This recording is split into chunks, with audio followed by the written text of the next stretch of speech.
quantities, direction towards left will be positive but retardation will be negative. Motion curve, displacement time curve, the velocity of particle at any instant of time t is the slope of st curve at that instant. V is equals to dx by dt slope. Velocity time curve, vt curve, the acceleration of particle at any instant of time t is the slope of vt curve at that instant. A is equals to dv by dt slope. Let the particle position be s1 at time t1 and s2 at time t2. Area of the elemental strip v dt. Integration between the limits t1 to t2 v dt represent the entire area under vt curve between time t1 and t2. Integration between the limit s1 to s2 dx is equal to integration between the limit t1 to t2 v dt. Therefore s2 minus s1 is equal to area under vt curve. Change in displacement is equal to area under vt curve. Acceleration time curve, at curve. The slope of a at curve is the jerk. Jerk is equals to dA by dt slope. Let the particle velocity be v1 at time t1 and v2 at time t2. Area of the elemental strip is equal to a dt.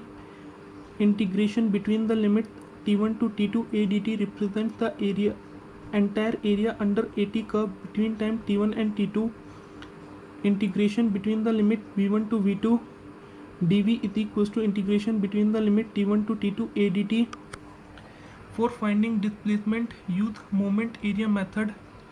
At time t1, particle position and velocity is s1 and v1 respectively. At time t2, particle position and velocity is s2 and v2 respectively. At time t3, particle position and velocity is s3 and v3 respectively, so on and so forth. S2 minus S1 is equal to V1 multiplied by T2 minus T1 plus area under AT curve between T1 and T2 multiplied by T bar, where T bar is the distance between centroid of shaded area and T2.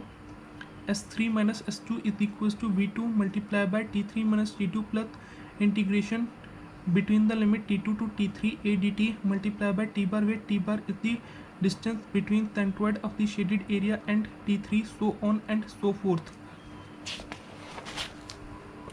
Velocity displacement curve. From Vth curve we have slope is equals to dv by dth. We know a is equal to v dv by dth. Therefore a is equals to velocity multiplied by slope of Vth curve. Important relations of motion curve. If the acceleration is a polynomial of degree n, the degree of velocity is n plus 1 and the degree of displacement is n plus 2. If equation of displacement is given to find velocity and acceleration, v is equals to dx by dt and acceleration is equals to dv by dt. If equation of acceleration is given to find velocity and displacement, integration of dv is equals to integration a dt and integral of ds is equals to integral v dt. The sufficient conditions required to find the constants of integration will be given in the problem. If not mentioned, then we can assume that the particle starts from rest from origin. Uniform velocity motion curve. At uniform velocity, acceleration is 0. In AT curve, uniform velocity is shown by 0 acceleration. Uniform acceleration in AT curve is shown by straight line having degree 0.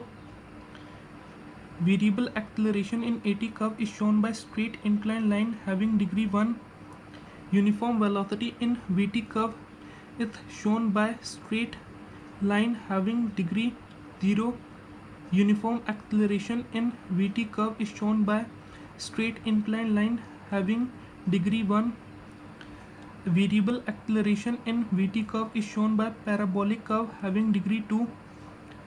Uniform velocity in ST curve is shown by straight inclined line having degree 1. Uniform acceleration in ST curve is shown by parabolic curve having degree 2. Variable acceleration in ST curve is shown by cubic curve having degree 3.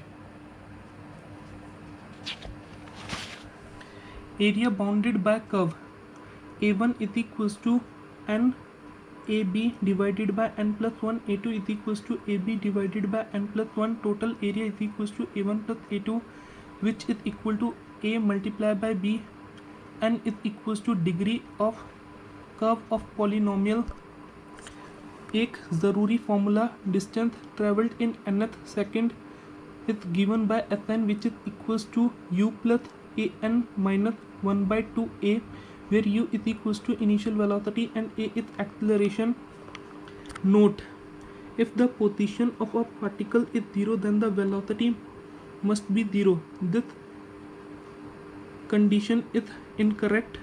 When we play 8-ball pool, balls are placed at their position. At this instant their position is 0, but when we hit the ball, there is some initial velocity. If the velocity of a particle is 0, then its acceleration must be 0. This condition is also incorrect. If we take a ball in our hand and drop it at this moment, velocity is 0, but there is a gravitational acceleration acting on it, which is not 0.